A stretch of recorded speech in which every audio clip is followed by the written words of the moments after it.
दिल्ली के महाराष्ट्र सदन में 18वें अखिल भारतीय मराठी साहित्य सम्मेलन का आयोजन हुआ। इस सम्मेलन में महाराष्ट्र के डिप्टी सीएम एकनाथ शिंदे को महाजी शिंदे राष्ट्रीय गौरव अवार्ड से सम्मानित किया गया। शिंदे ने इसे अपने लिए बड़ा सम्मान बताया, लेकिन खबर ये नहीं है कि एकनाथ शिंदे को सम्मान मिला, बल्कि खबर यह है कि एकनाथ शिंदे को शरद पवार ने सम्मानित किया है। खबर यह है कि शरद पवार और एकनाथ शिंदे एक साथ एक मंच पर थे और यही बात उद्धव ठाकरे वाली शिवसेना को पसंद नहीं आई। शरद पवार ने जैसे ही एकनाथ शिंदे को सम्मानित किया, उद्धव गुट का पारा हाई हो गया। संजय राउत ने शरद पवार के शिंदे को सम्मानित करने पर सवाल उठाए और शक व्यक्त किया। हम आपको संजय राउत का बयान भी सुनवाएंगे और इस पर हो रही राजनीति के बारे में भी बताएंगे, लेकिन पहले आपको संजय राउत के बयान के कुछ शब्दों पर गौर करने की जरूरत है। संजय राउत ने बेईमानी, गुगली, हिट विकेट, अस्मिता, स्वाभिमान और आघात जैसे शब्दों के जरिए अपने ही महाविकास आघाड़ी गठबंधन के बड़े पार्टनर पर सवाल उठाया। जिस शिंदे पर शिवसेना उद्धव गुट आरोप लगाता रहा है कि उन्होंने शिवसेना के साथ धोखा किया है, उसी के साथ अगर शरद पवार खड़े हैं तो इसे शरद पवार की बड़ी गुगली कहा जा सकता है, जिसको लेकर शिवसेना हमलावर है।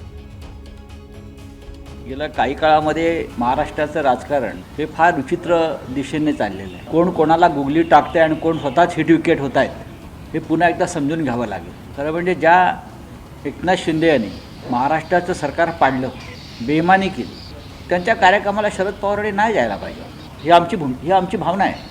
महाराष्ट्रातल्या लोकांसमोर आम्ही कोणत्याच तोंडानं जाणार, तर त्यांना अशा प्रकारचे सन्मान आपल्या हातून देणं हे महाराष्ट्राच्या अस्मितेला आणि स्वाभिमानाला धक्का लावणार आहे। महाराष्ट्र की राजनीति इस समय देश में सबसे ज्यादा उलझी हुई दिख रही है। किसी सियासी दल के मन में क्या चल रहा है, ये अबूझ पहेली की तरह है। ऐसा क्यों, अब आपको इसकी डिटेल भी दे देते हैं। पहला ये कि महाराष्ट्र में एकनाथ शिंदे के बीजेपी से नाराज होने की खबरें आ रही हैं। कम से कम 2 बार कैबिनेट बैठक से शिंदे ने दूरी बनाई है। सवाल है कि क्या एकनाथ शिंदे बीजेपी सरकार से नाराज है। दूसरा ये कि शिवसेना यूबीटी और शरद पवार वाली एनसीपी ने महाराष्ट्र में आने वाले स्थानीय निकाय चुनाव अकेले लड़ने के संकेत दिए हैं, यानी एक ही गठबंधन की 2 पार्टियां अलग अलग चुनाव लड़ने का मन बना रही हैं। सवाल है कि क्या दोनों में सब कुछ ठीक नहीं है। तीसरा ये कि विपक्षी गठबंधन इंडिया का भविष्य कैसा होगा, इस पर दरार बढ़ रही है। कांग्रेस, आप, समाजवादी पार्टी, तृणमूल कांग्रेस के बीच की रस्साकशी जग जाहिर है। ऐसे में क्या शरद पवार नए रास्ते की तलाश कर सकते हैं? फिलहाल महाराष्ट्र की राजनीति में शरद पवार की गुगली की चर्चा है, जिसने महाराष्ट्र के सियासी पारे को बढ़ाया हुआ है।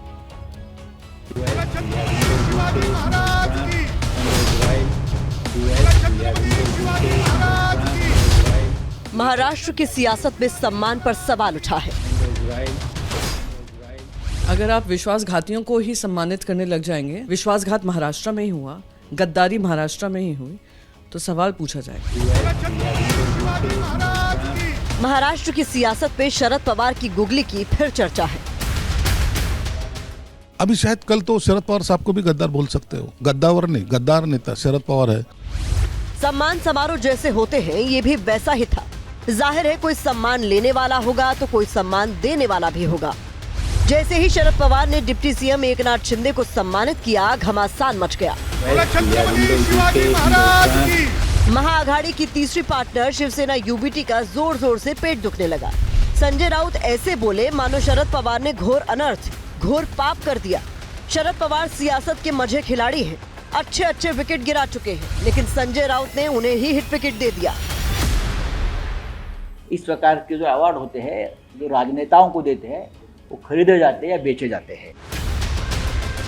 शिवसेना यूबीटी को इसकी भी मिर्ची लगी कि शिंदे ने पवार की इतनी तारीफ क्यों की। सम्मान से अभिभूत शिंदे ने कहा, पवार के साथ उनके अच्छे संबंध हैं, उन्हें किसी गुगली का सामना नहीं करना पड़ा है। पवार मुझे अक्सर फोन करते हैं, राजनीतिक सीमाओं से परे जाकर रिश्ते कैसे निभाए जाते हैं, ये कोई पवार से सीख सकता है। मराठी साहित्य सम्मेलन दिल्ली में हो रहा है और उसे पूरी तरह शरद पवार साहब साथ दे रहे हैं। इसी अवसर पर महाजी शिंदे राष्ट्र गौरव पुरस्कार भी मुझे मिला है, इसलिए मैं उनको आयोजक को धन्यवाद देता हूँ। हालांकि जानने वाले जानते हैं कि शरद पवार अकारण कुछ नहीं करते। शिंदे को अपने हाथ से सम्मान दिया तो कुछ तो अर्थ होगा। अब सवाल है कि कोई सियासी गुगली है या फिर किसी नए सियासी समीकरण का इशारा। हालांकि इसमें शिवसेना यूबीटी से ही दो अलग अलग आवाजें आ रही हैं। जिन्होंने पार्टी तोड़ी उसका सम्मान नहीं होना चाहिए, लेकिन अभी शरद पवार जी जो है वो छोटे नेता नहीं है, वो बड़े नेता है। अभी अगर उन्हें किसी एनजीओ ने बुलाया होगा और सम्मान करने के लिए तो ये उनका लुकआउट है। परम विश्वासघाती अवार्ड दिया होगा अगर शरद पवार जी ने, तो मैं उसको वेलकम कर लूँगा। तो अगर आप उन ऐसी व्यक्ति को सम्मानित करते हैं जिन्होंने इस तरीके की घिनौनी राजनीति महाराष्ट्र में शुरू की, वो मैं मानती हूँ कि हमें तो इमोशनली हर्ट किया ही है, पर तमाम महाराष्ट्र के वासियों को भी उन्होंने दुखी किया है। असल में जिस समारोह में सम्मान पर यह सियासत हुई उसे पुणे की सरहद संस्था ने कराया था। Sharad Pawar all India Marathi literary conference के चेयरमैन हैं। इसी नाते उन्होंने शिंदे को सम्मान से नवाजा। ये नहीं पता था कि उद्धव सेना रोना धोना मचा देगी। उद्धव सेना बेचैन हुई तो बीजेपी ने कहा बुद्धि पर तरस आता है। हर कोई मराठी आदमी उसको अप्रिशिएट कर रहा था, लेकिन संजय राउत इनको ये भाया नहीं। उनको इसलिए क्योंकि शरद पवार साहब एकनाथ शिंदे साहब का सत्कार कैसे कर सकते?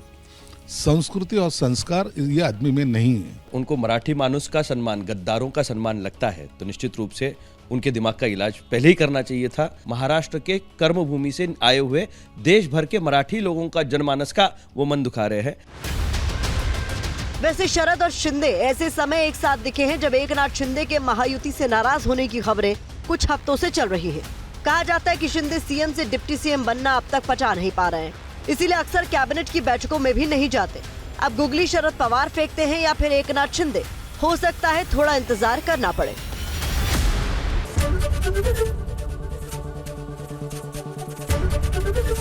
एबीपी गंगा, खबर आपकी, जुबान आपकी।